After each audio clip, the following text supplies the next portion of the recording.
Hello WhatsApp guys, কেমন আছেন? আশা করি সবাই ভালো আছেন। তো আবার চলে আসলাম আপনাদের মাঝে 2D মন এপিসোড 10 নিয়ে। তো গত এপিসোডে আমরা দেখেছিলাম যে আমাদের জিঙ্গো সামনের দুটি বই পেয়ে যায়। সে বইগুলো খুলে পড়তে থাকে আর তখনই গোচিং চারদিকে নজর দিচ্ছিল। জিঙ্গো তাকে বলে, এখন তোমার কি হয়েছে? গোচাং বলে, আমি কিছু বুঝতে পারছি না। আপনি এই বইগুলো দিয়ে কি করবেন? এইগুলো সামনের বই, আপনার কোনো কাজে আসবে না। জিঙ্গা বলে, আমি শুধু জ্ঞানের জন্য বইগুলো পড়তে চাই, যাতে আমার জ্ঞান বাড়ে। এরপর সে জিজ্ঞাসা করে, তুমি কি জানালার বাইরে কিছু দেখতে পাচ্ছ? গোচেং বাইরে তাকায় কিন্তু কিছু দেখতে পায় না। জিঙ্গা বলে, আমি বুঝছিলাম তুমি কিছু দেখতে পাবে না, কারণ বাইরে ডেমনিক মঙ্ক দাঁড়িয়ে আছে। সে তোমার চোখে পড়ছে না, কারণ তুমি অনেক দুর্বল আর সে অনেক পাওয়ারফুল, এই জন্য। জিঙ্গা বলে, এই ডেমনিক মঙ্কের কারণে আমি এই বইগুলো পড়ছি, যাতে আমার ভবিষ্যতে কোনো কাজে আসে। তখনই গোচিং বলে, ইয়াং মাস্টার, আমি আপনার কোনো কথাই বুঝতে পারছি না। এই সময় বাইরে থেকে চিৎকারের আওয়াজ শুনতে পাওয়া যায়। লেডি সিওক বাইরে দাঁড়িয়ে চিৎকার করছে এবং ভেতরে ঢোকার চেষ্টা করছে। তখন দরজা ভেঙে তারা ভেতরে ঢুকে পড়ে। তো ভাই লিটারেলি দরজা ভেঙে আর কি বলবো, লেডি সিওক ভাই পুরো ক্যারেক্টার না, পুরো সে আগুন। তার সাথে দুজন গার্ড এবং একটি মেড এবং একটি দারোয়ান ছিল, দারোয়ান মানে বডিগার্ড, সরি আমি একটু বলতে ভুলেছি, বডিগার্ড ছিল। ভেতরে ঢুকে লেডি সিওক বলে, আমার তোমার সঙ্গে কথা বলার আছে। তখন জিঙ্গো বলে, অবশ্যই ম্যাডাম, আমরা কথা বলতে পারি। এরপর গোচ্যাং তাকে জানায়, এই হচ্ছে লেডি সিওক। জিঙ্গো তখন বুঝে যায় এটাই প্রথম লেডি সিওক। লেডি সিওক সম্পর্কে বলা হয় সে মার্শাল আর্টে দক্ষ এবং তার ক্ল্যান সিওক বংশের নাম সিওক। মার্শাল আর্ট শেখানোর জন্য বিখ্যাত। তার ক্ল্যান বংশ, তার শক্তি গার্ড কিমের সমতুল্য। তাই জিঙ্গা ভাবে, যদি আমি মাস্টার কিমকে হারাতে না পারি, তাহলে আমি তাকেও হারাতে পারবো না। তাই তাকে সম্মানের সাথে কথা বলতে হবে। জিঙ্গাও অনেক ভদ্রভাবে তাকে সম্মান জানায়। ও বলে, আমি এই অবস্থায় আপনার সামনে মাথা নত করতে পারছি না, দয়া করে আমাকে ক্ষমা করবেন। দাঁড়াতেও পারছি না, কারণ আমার পায়ে আঘাত লাগছে। গোচ্যাং ভাবছে ছেলেটা খুব ভদ্রভাবে কথা বলছে, হয়তো লেডি সিওক তাকে বিশ্বাস করবে। লেডি সিওক বলে, তুমি কি মনে করো আমি তোমার সম্মান নেওয়ার জন্য আসছি এখানে? জিঙ্গাও বলে, মাফ করবেন, আপনি কি বোঝাতে চাচ্ছেন? তখন সে এগিয়ে যায়, জিঙ্গাওয়ের আহত পা ঘষে দেয় যাতে তার রক্ত বের হয়। তো ভাই লেডি সিওক ভাই পুরো এখানে পাগল, আর লিটারালি আমাদের জিঙ্গাওয়ের সাথে এরকম করছে। সে বলে, তোর রক্ত তো বের হচ্ছে, আমি ভাবছিলাম যে তুই ফেক ব্যান্ডেজ করছিস, কিন্তু তুমি কি মনে করছো আমি অন্যদের মতো বোকা? সে বলে, তুমি নিজেই নিজের পা কেটে ফেলছো যাতে মানুষকে বোঝাতে পারো তুমি আহত হয়েছো, কিন্তু তুমি ভুলে গেছো যে সামনকে আমি নিয়ে এসেছি, এবং আমি জানি সামন কখনো রিচুয়ালের সময় দুষ্ট আত্মার কবলে পড়ে না। তাই আমি জানি না তুমি এটা কিভাবে করছো, কিন্তু এটা সম্ভব, এটা সব তোমার কাজ। তারপর সে জিঙ্গাকে চড় মারে এবং বলে, তুমি কি ভাবছো আমি তোমাকে অল্পতেই বিশ্বাস করব? তো ভাই লিটারালি জিঙ্গাকে চড় মারে। ভাই আরও কি দেখতে হবে ভাই, এতে পুরো টুইস্ট ভরা ভাই, আরও কি যে দেখতে হবে। জিঙ্গা বিছানা থেকে ছিটকে গিয়ে দেওয়ালে গিয়ে আঘাত খায়।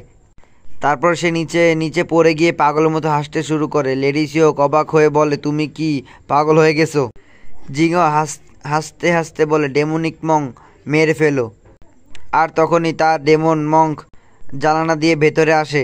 লেডি সিওককে মারার চেষ্টা করে, কিন্তু তার শরীরের ভেতর এপর থেকে ওপর চলে যায়, তাকে স্পর্শও করতে পারে না। তখন সে লেডি সিওকের মেটকে তুলে নেয়। তো ভাই বলতে গেলে এখন বর্তমানে যে লেডি সিওক যে পজিশনে আছে, আমাদের জিঙ্গার চেয়েও অনেক পাওয়ারফুল। জিঙ্গার চেয়ে বলতে গেলে যে ডেমনিক মঙ্কের চেয়েও অনেক পাওয়ারফুল বর্তমানে পজিশনে আছে। এই কথাটি শুনে লেডি সিওক খুব ভয় পেয়ে যায়, কারণ ঠিক মতো তার পাশের দিয়ে কি যেন চলে গেল, যা সে দেখতে পায়নি। তারপর ইভিল সে গিয়ে তার কাজের মেয়ের গলা ধরে উপরে উঠিয়ে ফেলে, যার কারণে মেয়েটির অবস্থা খুব খারাপ হয়ে যায়। এই দৃশ্য দেখে লেডি সিওক বলে, এটা কিভাবে সম্ভব? দেখে মনে হচ্ছে এই ফেনোমিটারের কারণে সেই সামনকে মারছিল, কারণ সামনের অবস্থাও একেবারে এমনই হয়েছিল যেমনটা আমার কাজের মেয়ের সঙ্গে হয়েছে। তারপরে জিঙ্গো এসে লেডি সিওকের কানে কানে বলে, আমি জানি তুমি এখানে পেট্রিয়াজের সেই সিল আর সেই সিক্রেট ম্যানুয়াল খুঁজতে এসেছো। যদি তুমি ওইগুলো চাও তাহলে আমার সঙ্গে সম্মানের সহিত কথা বলা উচিত। এই সময় তার গার্ড কাজের মেয়েটিকে বাঁচানোর চেষ্টা করে, কারণ মেয়েটির অবস্থা খুব খারাপ ছিল। তখন জিঙ্গো বলে, তুমি কি মনে করো না আমার সঙ্গে আলোচনা করা উচিত, না জেনে এসে সরাসরি আমার উপর আক্রমণ করা? যদি তুমি এমন ব্যবহারই করো তাহলে হয়তো আমাকে এই সিক্রেট ম্যানুয়াল আরেকজনকে দিতে হবে, হয়তো ফার্স্ট ইয়াং মাস্টার বা সেকেন্ড ইয়াং মাস্টার। যদি আমি সেটা তাদেরকে দিয়ে দিই, মানে ওখানে থার্ড ইয়াং মাস্টার হবে, মানে ফোর্থ ইয়াং মাস্টার হবে, ফার্স্ট ইয়াং না, ফোর্থ ইয়াং মাস্টার হবে। যদি আমি সেটা তাদেরকে দিয়ে দিই তাহলে ভাবো কি হবে?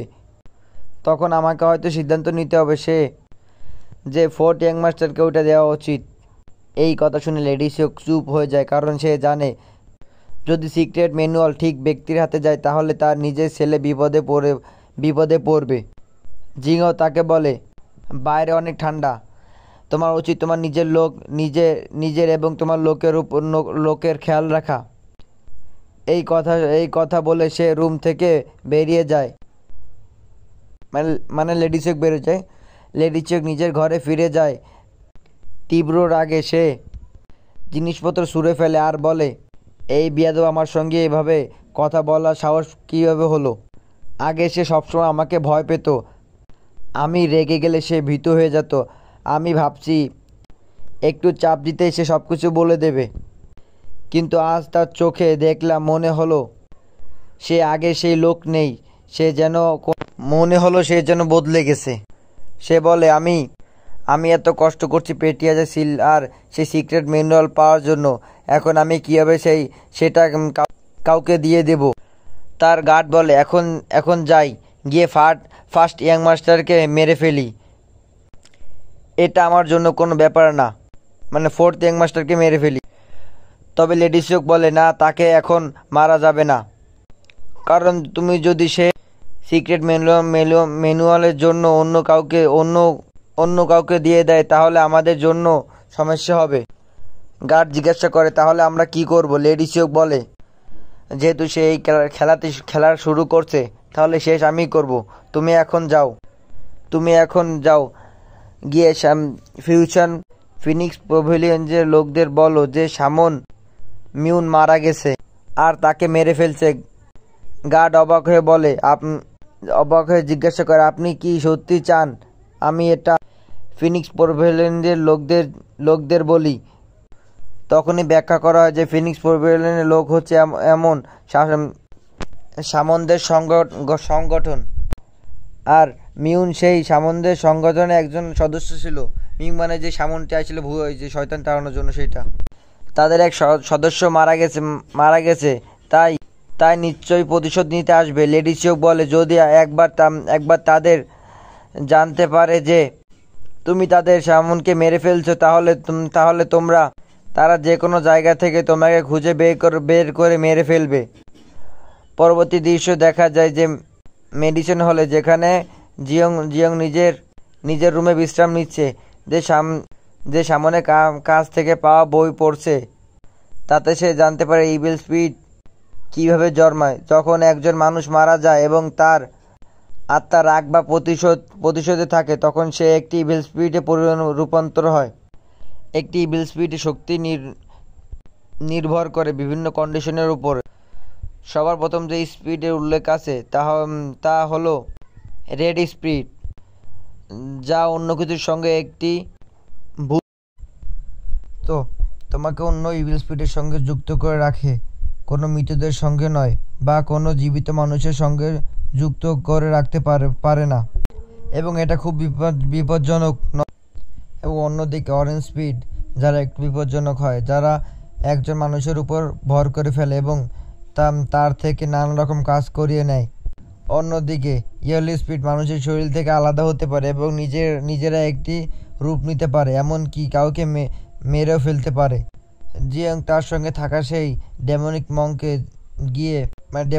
মঙ্কের সামনে গিয়ে দাঁড়ায় এবং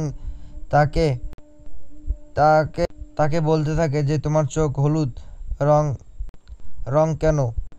আমার মনে হচ্ছে এটা একটি ইয়েলো স্পিড, তাহলে এটা তো অনেক ভালো বিষয়, যেটা যে আমার এখনও আমি এখানে এসে জানতে পারছি যে এটা একটি ইয়েলো স্পিড। সো আমাদের এপিসোড 10 এখানে শেষ। তো ভিডিওটা কার কেমন লাগছে সেটা একটু বলবেন। তো আর ভয়েসগুলো কেমন হচ্ছে, মানে আগের থেকে কি ভালো হচ্ছে বা কেমন সেটা একটু বলেন। আর আপনার সবাই কেউ সাবস্ক্রাইবও করেন না, কেউ লাইকও করেন না, সবাই ভিডিও দেখেন ঠিকই কিন্তু কেউ সাবস্ক্রাইব করেন না, লাইকও করেন, একটু সাবস্ক্রাইব করে দেবেন।